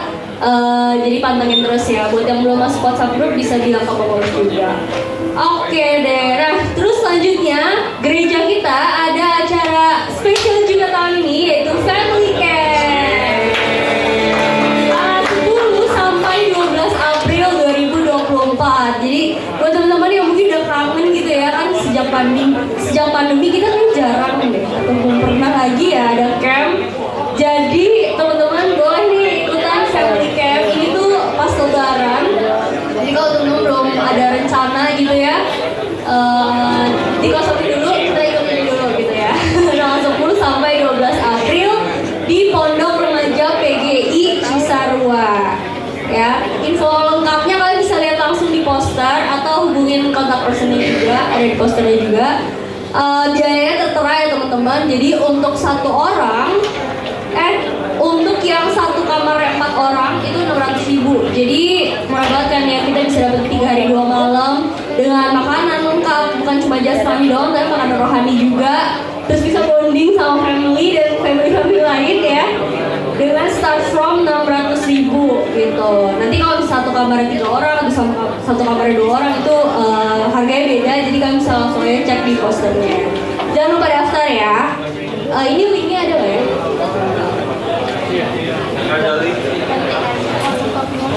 Oke, nanti daftarnya langsung bisa lewat pengurus atau lewat e-group ya. Nanti namanya di data. Oke, terakhir aku mau nanya dong, ada jiwa baru kan hari ini?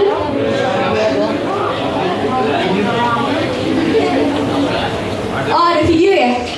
Ya mungkin boleh diputerin videonya.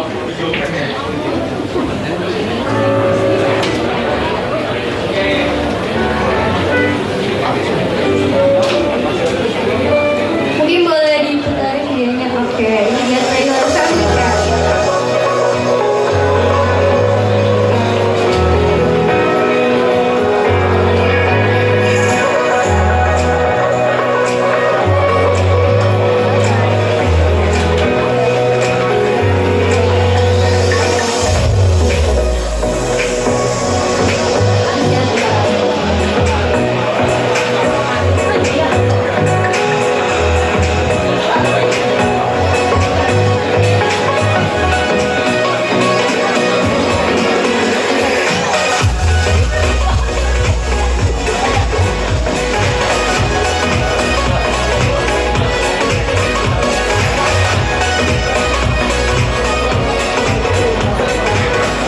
Oke, ya itu dia tadi ya, temanya Risa.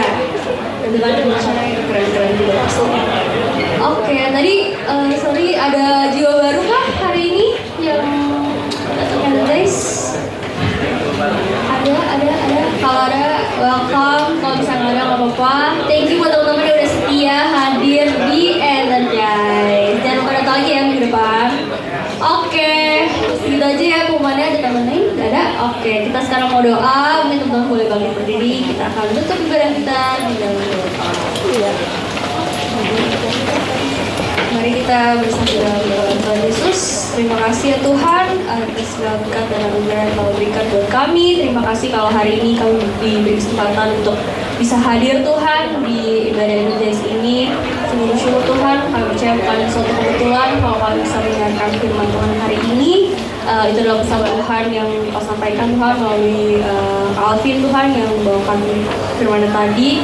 Biar Tuhan berkati Tuhan Kak Alvin dan juga keluarganya, pelayanannya, biar Engkau yang pimpin terus Tuhan. Semoga dari hidupnya bisa banyak orang yang terberkati dan juga percaya pada Tuhan, dan biarlah hidupnya juga memuliakan Tuhan selamanya. Dan kami juga berdoa Tuhan buat pelayan yang sudah melayani hari ini, baik tim PW, tim Mulmed, Medsos, terus Asher dan teman-teman lainnya yang kelihatan maupun yang enggak. Biarlah Tuhan yang tahu Tuhan pengorbanan mereka, biarlah tahu juga yang tahu kasih yang mereka punya Tuhan untuk Tuhan, sehingga mereka mau melayani bersama di tempat ini Tuhan. Kami berdoa juga untuk Energize people yang udah hadir Tuhan di tempat ini, yang setia mengikuti ibadah dari awal hingga akhir. Semoga mereka bisa mendapatkan pesan-pesan yang baik juga Tuhan dari yang tadi kita dengar, bisa kembali Tuhan menjalin hubungan dengan Kau juga, dan bisa menyerap apa yang tadi kita dengar dalam kehidupan kami sehari-hari.